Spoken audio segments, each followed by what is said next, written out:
ಇವತ್ತು ನಾವು ಇನ್ನೊಂದು ಮೂಲಿಕೆನ ಕೈಲಿ ಇಟ್ಕೊಂಡು ತಮ್ಮ ಮುಂದೆ ಕೂತಿದ್ದೀವಿ. ಇದು ಯಾವ ಮೂಲಿಕೆ ಅಂತ ಹೇಳಿದ್ರೆ ಅತಿಬಲ. ಇದನ್ನ ನಮ್ಮ ಹಾಡು ಭಾಷೆಯಲ್ಲಿ ತುತ್ತಿ ಸೊಪ್ಪು ಅಂತ ಕರೀತಾರೆ. ತುತ್ತಿ ಸೊಪ್ಪು ಅಂತ ಕರಿತಕ್ಕಂಥದ್ದು ಉಂಟು.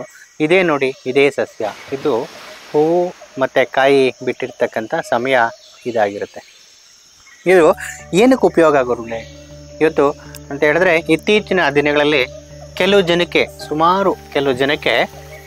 ಮೂಲವ್ಯಾಧಿ ಅಂತಕ್ಕಂಥದ್ದು ಯಥೇಚ್ಛವಾಗಿ ಕಾಡ್ತಿದೆ. ಯಥೇಚ್ಛವಾಗಿ ತೊಂದರೆ ಕೂಡ ಆಗ್ತಕ್ಕಂಥದ್ದು ಮೂಲವ್ಯಾಧಿ. ಈ ಸಸ್ಯನ ಏನು ಮಾಡಬೇಕು ಮೂಲವ್ಯಾಧಿ ಬಂದಿರತಕ್ಕಂಥವ್ರಿಗೆ ಅಂತ ಹೇಳಿದ್ರೆ, ಯಾವ್ಯಾವ ರೀತಿ ಅಂತ ಸರಾಗವಾಗಿ ಯಾವುದೇ ಒಂದು ಮುಚ್ಚುಮರೆ ಇಲ್ಲರ ಅಂತಕ್ಕಂಥದ್ದು ತಿಳಿಸ್ಕೊಡ್ತೀರಿ. ತಾವುಗಳೇ ಉಪಯೋಗ ಮಾಡ್ಕೊಳ್ಳಿ, ತಾವುಗಳೇ ಪ್ರಯೋಗ ಮಾಡಿ, ತಾವುಗಳೇ ಆ ಕಾಯಿಲೆನ ವಾಸಿ ಮಾಡ್ಕೊಳ್ಳಿ ಅಂತ ಹೇಳೋದಕ್ಕೆ ಇವತ್ತು ಇಷ್ಟಪಡ್ತೀವಿ. ಇದು ಏನು ಮಾಡಬೇಕು ಗುರುಗಳೇ, ಈ ಅತಿಬಲನ ಯಾವ ರೀತಿ ಉಪಯೋಗಿಸ್ಕೊಬೇಕು ಅಂತ ಹೇಳಿದ್ರೆ ನೋಡಿ, ಈ ಮೂಲವ್ಯಾಧಿ ಬಂದಿರತಕ್ಕಂಥವ್ರು ಈ ಎಲೆಗಳನ್ನು ನೀಟಾಗಿ ಬಿಡಿಸ್ಕೊಳ್ಳಿ, ಶುದ್ಧವಾಗಿರ್ತಕ್ಕಂಥದ್ದು. ನೋಡಿ, ಇದರಲ್ಲಿ ಹಿಂಭಾಗದಲ್ಲಿ ಹುಳುಗಳಿರ್ತಕ್ಕಂಥದ್ದು, ಅದನ್ನು ಸೂಕ್ಷ್ಮವಾಗಿ ಗಮನಿಸ್ಬೇಕಾಗ್ತದೆ. ನೀವು ಹೇಳ್ಬಿಟ್ಟಿದ್ದಾರೆ ಅಂತೇಳಿ ಬೇರೆ ಯಾವುದೇ ರೀತಿ ಕಿತ್ಕೊಂಡು ಉಪಯೋಗಿಸ್ತಕ್ಕಂಥದ್ದು ಭಾಳ ತಪ್ಪು. ನೋಡಿ, ಇದರಲ್ಲೂ ಕೂಡ ನಮಗೆ ಹುಳುಗಳಿರ್ತಕ್ಕಂಥದ್ದು ಕಾಣ್ತಿದೆ. ನೋಡಿ, ಇದರ ಹಿಂಭಾಗದಲ್ಲಿ ಇದನ್ನೊಂಚೂರು ಝೂಮ್ ಆಗಿ ತೋರಿಸ್ತೀರಾ? ನೋಡಿ, ಇದರ ಹಿಂಭಾಗದಲ್ಲಿ ಇರ್ತಕ್ಕಂಥದ್ದು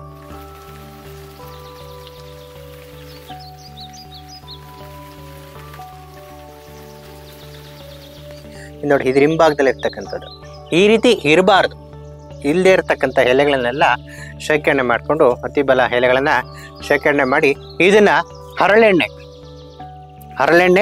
ಮತ್ತು ಅರಿಶಿಣದಲ್ಲಿ ಹಾಕಿ ಚೆನ್ನಾಗಿ ಹರಿಬೇಕು. ಯಾವ ರೀತಿ ಇರಬೇಕಂತ ಹೇಳಿದ್ರೆ, ಗಂಧದ ಥರ ನುಣ್ಣಕ್ಕೆ ಹರಿದು ಗಂಧದ ಥರ ಮಾಡಿಕೊಂಡು ಇದನ್ನು ಏನು ಮೂಲವ್ಯಾಧಿ ಅಂತಕ್ಕಂಥದ್ದು ಇಟ್ಟಿರುತ್ತೋ ಆ ಜಾಗಕ್ಕೆ ಲೇಪನ ಮಾಡ್ಕೊತಕ್ಕಂಥದ್ದು. ರಾತ್ರಿ ಮಲಗುವಾಗ ಆ ಲೇಪನ ಮಾಡ್ಕೊಳೋದು, ಒಂದು ಬಿಗಿಯಾಗಿ ಬಟ್ಟೆ ಕಟ್ಕೊಳ್ತಕ್ಕಂಥದ್ದು. ಅದೇ ರೀತಿ ನೀವು ವಾಸಿ ಆಗೋವರೆಗೂ ಮಾಡ್ತಾ ಬನ್ನಿ. ಕಾಲಕ್ರಮೇಣ ತೊಲಗ್ತಾ ಗಾಯಗಳ ಹುಣ್ಣುಗಳೆಲ್ಲ ಹಾರೋದಕ್ಕೆ ಪ್ರಾರಂಭ ಆಗುತ್ತೆ. ಮತ್ತು ಇನ್ನೊಂದೇನಪ್ಪ ಅಂತ ಹೇಳಿದ್ರೆ, ಈ ಮೊಳಕೆಗಳಾಗಿ ಹುಟ್ಟಿರುತ್ತೆ ಆ ಗುದದ್ವಾರ ಜಾಗದಲ್ಲಿ, ಮೊಳಕೆಗಳು ಕೂಡ ಬರ್ತಕ್ಕಂಥದ್ದು, ರಕ್ತಸ್ರಾವ ಆಗ್ತಕ್ಕಂಥದ್ದು ಕೂಡ ಆಗಿರುತ್ತೆ. ಅದು ಕೂಡ ಸಂಪೂರ್ಣ ತೊಲಗೋಗುತ್ತೆ. ಇದು ಬರೀ ಕಟ್ಕೊಳಕ ಗುರುಗಳೇ ಅಂತಲೂ ಕೂಡ ಹೇಳಿದ್ರೆ, ಬರೀ ಕಟ್ಕೊಳತಕ್ಕಂಥದ್ದಲ್ಲ, ಇದು ಹೊಟ್ಟೆಗೂ ಕೂಡ ಸೇವನೆ ಮಾಡ್ತಕ್ಕಂಥ. ಯಾವ ರೀತಿ ಸೇವನೆ ಮಾಡ್ಬೇಕಪ್ಪ ಅಂತ ಹೇಳಿದ್ರೆ, ಇದು ಯಾರಿಗೆ ಆ ಕಾಯಿಲೆ ಒಂದು ಒಕ್ಕರ್ಸ್ಕೊಂಡಿರ್ತಕ್ಕಂಥವ್ರಿಗೆ ಅವ್ರ ಕೈಯಿಂದ ಒಂದು ಮುಷ್ಟಿಯಷ್ಟು ಸೊಪ್ಪು, ಆ ಒಂದು ಮುಷ್ಟಿಯಷ್ಟು ಸೊಪ್ಪನ್ನು ತಗೊಂಡು ಇದನ್ನ ಸಣ್ಣದಾಗಿ ಉತ್ತರಿಸ್ಕೊಳ್ಳಿ. ಅಂದರೆ ಕಟ್ ಮಾಡ್ಕೊಂಡು, ಸಣ್ಣ ಕಟ್ ಮಾಡಿಕೊಂಡು ಇದನ್ನ ಬೇಯಿಸ್ಕೊಂಡು ಪಲ್ಯದ ಥರ ಉಪಯೋಗಿಸ್ತಕ್ಕಂಥದ್ದು. ನಾವು ಹೊಟ್ಟೆಗೆ ಸೇವನೆ ಮಾಡ್ತಕ್ಕಂಥದ್ದು ದಿನಕ್ಕೆ ಒಂದೇ ಬಾರಿ. ಗುರುಗಳು ಹೇಳ್ಬಿಟ್ಟಿದ್ದಾರೆ ಅಂತ ಹೇಳಿ ಯಾವಾಗಲೂ 3 ಹೊತ್ತು 4 ಹೊತ್ತು ಇದನ್ನೇ ಉಪಯೋಗಿಸ್ತಾರೆ, ಅಡ್ಡ ಪರಿಣಾಮ ಬಿಡ್ತಕ್ಕಂಥದ್ದು ಇರುತ್ತೆ.